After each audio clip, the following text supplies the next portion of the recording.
আরো যখন মানবো তো ইনশাল্লাহ। এই নামাজ যারা পড়ে তারাই হলো সত্যিকারের ইমানদার। জোরে এখন কিদার, আরো জোরে এখন কিদার। সত্যিকারের ইমানদারদের গুণ বর্ণনা করতে গিয়ে আল্লাহ নামাজের কথা উল্লেখ করছেন। আল্লাহ বলেন, ইন্নামাল মুমিনুনা আল্লাযীনা ইযা যুকিরাল্লাহু ওয়াজিলাত কুলুবুহুম। আল্লাহ রাব্বুল আলামিন বলেন, প্রকৃত মুমিন হইল তারা যাদের সামনে আল্লাহর নাম উচ্চারণ করা হয়, আল্লাহর নাম স্মরণ করাইয়া দেওয়া হয়, তারা সঙ্গে সঙ্গে আল্লাহর নাম শোনার সাথে সাথে তাদের অন্তরের মধ্যে কম্পন শুরু হয়ে যায়। গুনার সময় গুনার কাজ যখন সামনে আসে, ওই সময় যদি কেউ বলে এই কাজটা করিস না, এটা গুনার কাজ, আল্লাহকে ভয় কর, এইরকম যদি আল্লাহর কথা স্মরণ করাইয়া দেওয়া হয়, তখন সাথে সাথে ওই কাজটা আর করে নাও, গুনার কাজে আর লিপ্ত হয়ে নাও। অথবা একটা গুনার কাজের সুযোগ হয়েছে, ওই সময়ে যদি মনে মনে ভাবে, আরে আমি যে এটা করতেছি দুনিয়ার কেউ দেখতেছে না, কিন্তু আমার মহান আল্লাহ তো দেখতেছেন, এই ভয় যদি অন্তরে চলে আসে, আর যদি গুনার কাজ ছেড়ে দেয়, গুনাহটা করে নাও, সুযোগ পাইয়া গুনাহ করে নাও, আল্লাহ রাব্বুল আলামিন বলেন তারা হল প্রকৃত ঈমানদার। সুযোগ পাইছে গুনাহ করার, সুযোগ আছে, একবারে খালি ঘর আর সব কিছু একবারে ফিটফাট, এরপরেও যদি গুনাহ থেকে বাঁচা থাকে, আল্লাহর ভয়ে যদি গুনাহ থেকে বাঁচা থাকে, আল্লাহ রাব্বুল আলামিন বলেন এরা হইল প্রকৃত ঈমানদার। যখন সুবহানাল্লাহ। وَإِذَا تُلِيَتْ عَلَيْهِمْ آيَاتُهُ زَادَتْهُمْ ঈমানা। আর প্রকৃত ঈমানদার হইল তারা যাদের সামনে আমি আল্লাহর আয়াত তেলাওয়াত করা হয়, কোরআনের আয়াত যখন তাদের সামনে তেলাওয়াত করা হয়, তখন তাদের ঈমান বেড়ে যায়। যাদাতুহুম ঈমানা, তাদের ঈমান বেড়ে যায়, অর্থাৎ তাদের মনের মধ্যে ভালো লাগে, অন্তরে ভালো লাগে, কোরআনের আলোচনা শুনতে ভালো লাগে, কোরআনের তেলাওয়াত শুনতে তাদের মনে ভালো লাগে, বড় মজা লাগে। কয় আজকের আলোচনা, এই কোরআনের আলোচনা শুনতে আমার বড় ভালো লাগে।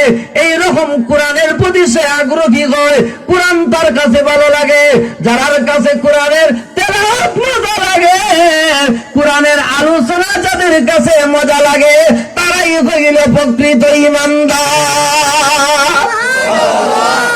আল্লাহ রাব্বুল আলামিন বলেন, ওয়া আলা রাব্বিহিম ইয়াতাওয়াক্কালুন। আর যারা সর্ব অবস্থায় আল্লাহর উপরে ভরসা রাখে, তারাই হইল সত্যিকারের ঈমানদার। সব অবস্থায় আল্লাহর উপরে ভরসা, যে আমার জমিনে আমার খাওয়ায় না, আমার ফুয়া বিদেশ আছে, আমার ছেলে টেকা দেয় দীক্ষা আমি বাঁচি, এরকম না। হয় আমার ফুয়ারে আল্লাহ বিদেশ নিছই, আমার ফুয়ারে রুজি রোজগারের ব্যবস্থা করে দিছেন আল্লাহ, আমার ক্ষেতের মধ্যে আল্লাহ ফসল দিছেন, আল্লাহ আমারে খাওয়াইরা, আল্লাহ আমারে সবকিছুর ব্যবস্থা করে দেবে, এইরকম কথা হইতো।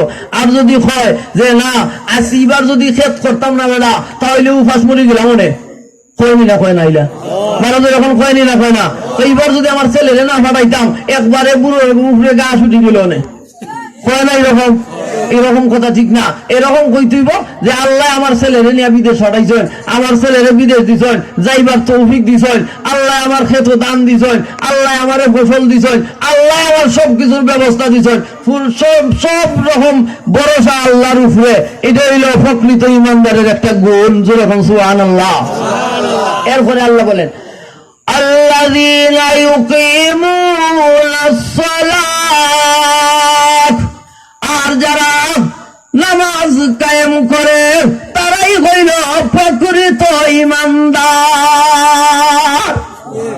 তাহলে নামাজ কায়েম করা একটা অর্থ হইল নামাজ জামাতের সাথে নামাজ আদায় করা।